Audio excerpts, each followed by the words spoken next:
Israel और Iran के बीच लगातार जंग का दायरा बढ़ता जा रहा है और इस बीच जो बड़ी खबर आ रही है, बल्कि ईरान के लिए बहुत अच्छी खबर, ईरान को एक बड़ा सपोर्ट मिलता हुआ इस जंग में दिख रहा है। क्योंकि इस बीच खबर आ रही है कि नॉर्थ कोरिया ने अब ईरान के साथ खड़े होने की बात कही है। नॉर्थ कोरिया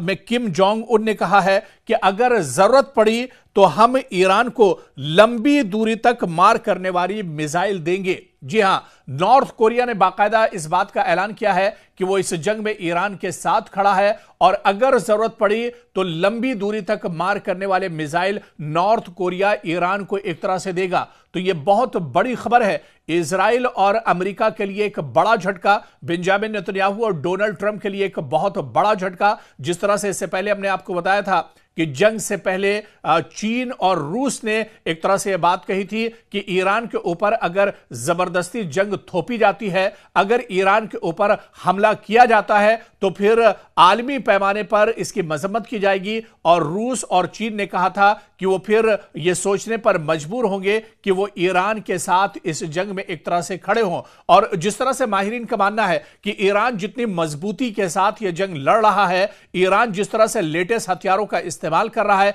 कहीं ना कहीं इसके पीछे चीन और रूस ईरान के साथ एक तरह से खड़े हैं। और इस बीच नॉर्थ कोरिया ने भी बाकायदा यह ऐलान किया है, किम जोंग उन ने बाकायदा यह ऐलान किया है कि अगर जरूरत पड़ी तो हम ईरान को लंबी दूरी तक मार करने वाले मिसाइल ईरान को देंगे। जी हां, लंबी दूरी तक मार करने वाले मिसाइल अगर ईरान के हाथ लग जाते हैं, अगर नॉर्थ कोरिया लंबी दूरी तक मार करने वाले मिसाइल ईरान को दे देता है,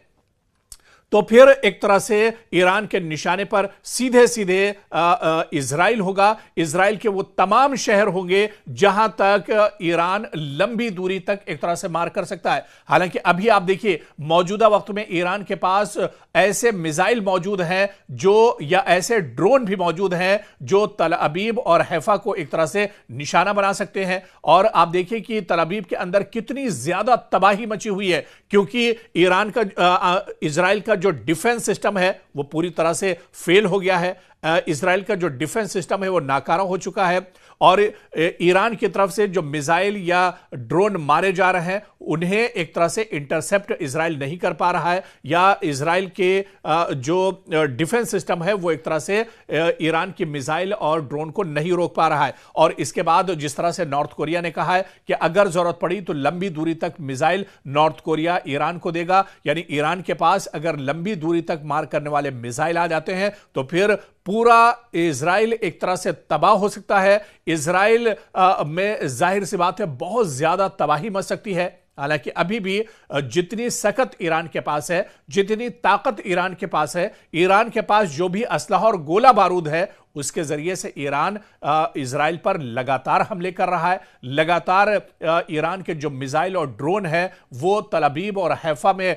या बैतयाम में लगातार गिर रहे हैं। तो ऐसे में अगर नॉर्थ कोरिया का साथ ईरान को इस जंग में मिल जाता है तो अमेरिका के लिए भी बहुत बड़ा झटका होगा। और फिर अगर नॉर्थ कोरिया के लंबी दूरी वाले मिसाइल ईरान को मिल जाते हैं तो ईरान तेहरान से ही लगातार व्हाइट हाउस को भी निशाना बना सकता है, तेहरान लगातार वॉशिंगटन को भी निशाना बना सकता है, तेहरान लगातार न्यूयॉर्क को निशाना बना सकता है। और डोनाल्ड ट्रंप जहां भी होंगे वहां ईरान एक तरह से अमेरिका में टारगेट कर सकता है। तो यह बहुत बड़ी खबर ईरान के लिए है और बहुत बड़ा झटका अमेरिका और इजराइल के लिए है, क्योंकि नॉर्थ कोरिया अगर अपने मिसाइल ईरान को सौंपता है, अगर नॉर्थ कोरिया के लंबी दूरी वाले मिसाइल एक तरह से ईरान को मिल जाते हैं तो एक तरह से इजराइल और अमेरिका के अंदर एक बड़ी तबाही होगी। और आने वाले दिनों में नॉर्थ कोरिया का क्या कुछ रुख रहता है, नॉर्थ कोरिया क्या ईरान के साथ जाता है, जिस तरह से नॉर्थ कोरिया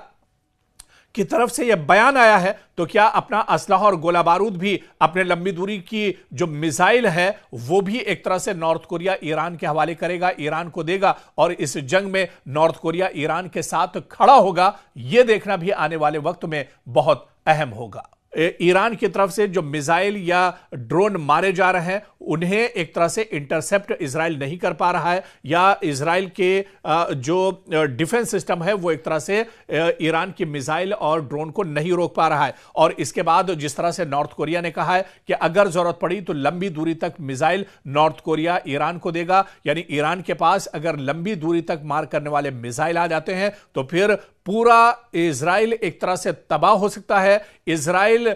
में जाहिर सी बात है बहुत ज्यादा तबाही मच सकती है। हालांकि अभी भी जितनी सख्त ईरान के पास है, जितनी ताकत ईरान के पास है, ईरान के पास जो भी असलहा और गोला बारूद है, उसके जरिए से ईरान इजराइल पर लगातार हमले कर रहा है। लगातार ईरान के जो मिसाइल और ड्रोन है वो तल अबीब और हैफा में या बैतयाम में लगातार गिर रहे हैं। तो ऐसे में अगर नॉर्थ कोरिया का साथ ईरान को इस जंग में मिल जाता है तो अमेरिका के लिए भी बहुत बड़ा झटका होगा। और फिर अगर नॉर्थ कोरिया के लंबी दूरी वाले मिसाइल ईरान को मिल जाते हैं तो ईरान तेहरान से ही लगातार व्हाइट हाउस को भी निशाना बना सकता है, तेहरान लगातार वॉशिंगटन को भी निशाना बना सकता है, तेहरान लगातार न्यूयॉर्क को निशाना बना सकता है, और डोनाल्ड ट्रंप जहां भी होंगे वहां ईरान एक तरह से अमेरिका में टारगेट कर सकता है। तो यह बहुत बड़ी खबर ईरान के लिए है और बहुत बड़ा झटका अमेरिका और इजराइल के लिए है, क्योंकि नॉर्थ कोरिया अगर अपने मिसाइल ईरान को सौंपता है, अगर नॉर्थ कोरिया के लंबी दूरी वाले मिसाइल एक तरह से ईरान को मिल जाते हैं तो एक तरह से इजराइल और अमेरिका के अंदर एक बड़ी तबाही होगी। और आने वाले दिनों में नॉर्थ कोरिया का क्या कुछ रुख रहता है, नॉर्थ कोरिया क्या ईरान के साथ जाता है, जिस तरह से नॉर्थ कोरिया